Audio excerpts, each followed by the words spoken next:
Okay, Bill, this is Dennis Clark. I'm going to do a little video review of your last session. I do these every few sessions when we think we have some changes to make. I'm doing this to Joe Beth's mail here because I don't believe I ever got a separate mail for you. I think you guys wanted them to send to the same address, so I'm doing that. And then I'll do Joe Beth in the second part of this. But a lot of progress when you're on the lesson T and when you're getting the feedback. I don't know how much of it you've actually internalized yet into your own game, but the idea of a series of lessons is that you'd get enough feedback from me that you would get a knowledge, you'd be able to gain a knowledge of what you're doing wrong and what to do to correct it, kind of weaning yourself off the teacher, because each time that I've been there with you, you've hit some great shots, beautiful long ball, a draw on the ball right down the middle. And naturally, when the teacher goes away, you're going to lose some of that. But each time, you hope to keep a little bit more of it. So that's where we're at with this. But the mechanics of it is, I still kept you in a fairly strong grip. So that's something that we may want to take a look at. Remember the idea being that this area right in here we call the inside. You know, this part right here. We want that club to be coming from this way. And if it enters the ball from that area, you'll see what I mean about being able to play with a more neutral grip. Okay. Your posture right now is pretty good. We don't have to make a lot of adjustment to your posture. Just don't get too bent over, because when you do, it's a really difficult turning motion of your body. When you're too leaned over at the waist, it's difficult to turn, and that's why you see good players with nice, tall, erect posture. Now you get yourself in pretty good position there. The shoulders start to turn, but you're going to notice that the hands have a more vertical angle now. You're kind of lifting this club on the second part. See that? That's a little bit of a lift, though. That's not bad, though. It's actually better than when we started. The deeper you can get them, the more I like it. That is, if you can get the hands back a little, use the word deeper for more behind you, then you have all this room in this cone to be able to swing. And again, we're going to draw a cone here for you. So it looks like this. And you go up to the top, and we'll draw one through your shoulder. Now, between that line, that shaded area is where we'd love that club to come down. And you can see that yours starts.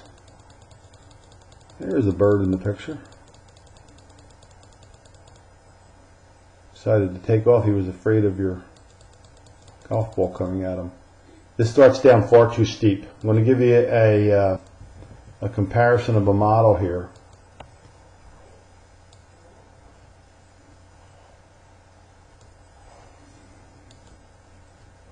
Okay. So watch the transition here. We call it the transition from the top down to the bottom.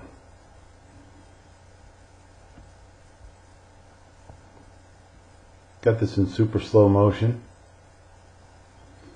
I'm going to bring his swing down to right below his shoulder there. Okay. Now his golf club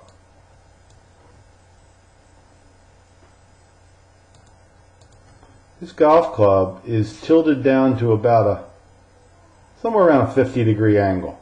Okay. And I'm going to swing you down to about below the shoulder. And you can see we're almost 80 degrees there. So there's quite a big difference in the plane of the swing. He's in a position to be able to not only hit from inside, which is a directional issue, but he's also be able in a position where he can make a very natural move through the ball to roll his hands over. He's playing kind of baseball. There goes his release with the club. And now he completes his circle out over the other side. Do you see that? There's his club coming right back to where his transition was. When you get steep like this, when you get that vertical, the only way you have to kind of square it is to take your body and move it back. Your upper body and your head move back away from the ball so you can get this back in line. And that's two moves that we don't want. We just want one coming in from the inside. So it's all for you is that turn of the shoulders and getting the hands to drop. and laying that club down more flat as you do. So that's going to be your goal. You guys have a few more sessions with me now before you go home. We're going to try to get that club at this point in your swing. We'd love that club to lay down pretty much right through the right elbow. Yours is right through the left arm right now. There's your club. So it's about, with you, it's more about incline plane than it is actual path, because you managed to get the golf club back inside, but you have to take 2 moves to kind of get there. You start down real steep, and then if you can picture this, you back up. You kind of go back from the ball, and then you get it back inside and on plane, but you don't have to do that if we can get that club a little bit lower down. So, okay. Now, I'm going to go over here. JoBeth, this part's for you. We had a pretty good breakthrough with your swing here. And what I like to do for you is, been fighting this from day one with what we call the laid-off backswing, the flat backswing, so that it doesn't get down the line. So if I had, let's draw a line straight out from your target here. Let's say there. Now at the top of the swing, we'd like the clubs kind of parallel to that line. And what happens for you with an excessive rolling of your hands sometimes, you can see it gets pointed well to the left. I'm going to show you a model. Okay, so here's Danielle's target line, or thereabouts. And at the top of the swing, the club is even a little bit cross. I can't see exactly where her target line is, but she's almost the other way, a little bit across it the other way. Across it to the right, which would be in this direction, having your club go in this direction would be great for you. But laid off is going to give you a problem because you have a flattening move in your downswing, and here it comes. Yeah, your husband would like a little bit of that move right there, because that's good. Now see, it's even more left now. So when it gets pointed out this way at the top of the swing, it can only swing out this way in the bottom of the swing. So it really can't swing down to the ball. And I think you'll see what happens here with this. You see where that club is? This is one of the early ones. Now you had some real good success with getting it inside during the lesson. But it's really a matter of keeping the club closed. It looks at the ball, looks at the ball, looks at the ball in the takeaway, and then up at the top it should be looking at the sky, and the club needs to get parallel. Then you could drop the arms down from what we call the inside, this side of the ball, not out here. That's the whole bane of your golfing swing problems. When you get that far outside the ball, it's just a matter of eye-hand skill to get it in. You can see where it's going? It's going out. There it comes. There it's coming out. We want to get that down. We want to get that club much more in line with down. I'll show you what I mean.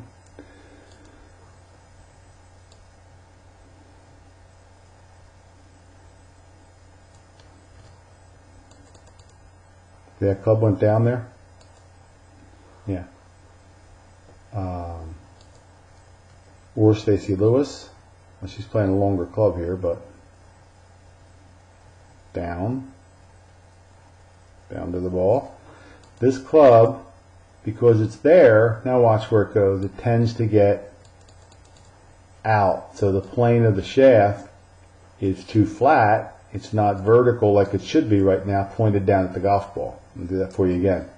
There's the plane of the shaft, which would be good if you were hitting something up here or out here. But the golf ball's down there. There's where it should be. Let me remove that last one and make it in red.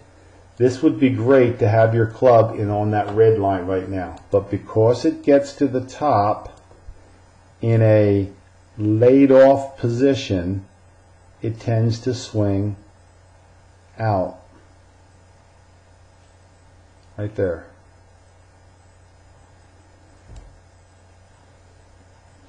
Now, by the time it does get vertical, you can see where it is. It's too out. And I want you to get a picture of that. So we'd like to get that, we put that tube right outside of it, a plastic tube. You could get something that you wouldn't get hurt swinging it, and learn to get the swing more vertical, much more like a Ferris wheel instead of a merry-go-round. But that's an outswing. It's pointed to the left, and that's an outswing. What we did this time was the reason we closed the face here, Joe Beth, was because that's an easier way for you to be able to swing it down. Yeah. Other than lifting your body and your backswing, you're actually in pretty good position with your arms to be able to swing this down. But there's the swing to the out. So I really want you to feel like at this point, when you come down here, where is it? See, that's dropping well below the hands. Now look how laid off it is. It's over in this direction, sometimes very hard to get down when it's pointed that left. If you watch her come down here, it stays more in line with her hands, doesn't it?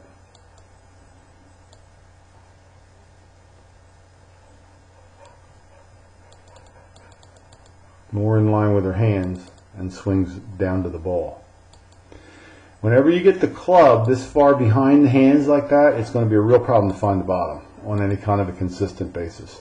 So it's what we call laid off plane. If I drew a line through your elbow at this point, that would be the angle that we'd want the club on at this point. And you can see how flat laid off it is. But you thought that from the beginning, but we've had some progress, especially when we changed this backswing this time. And club face looks at the ball, looks at the ball, looks at the ball, looks at the sky. So your right hand will feel like like a waiter with a tray. It's kind of palm up at the sky, and then that feeling of swinging more down and more vertically is what you did well during this lesson and why we had so much more success with the irons. Okay? All right, I hope that helps you. I'll see you guys next time.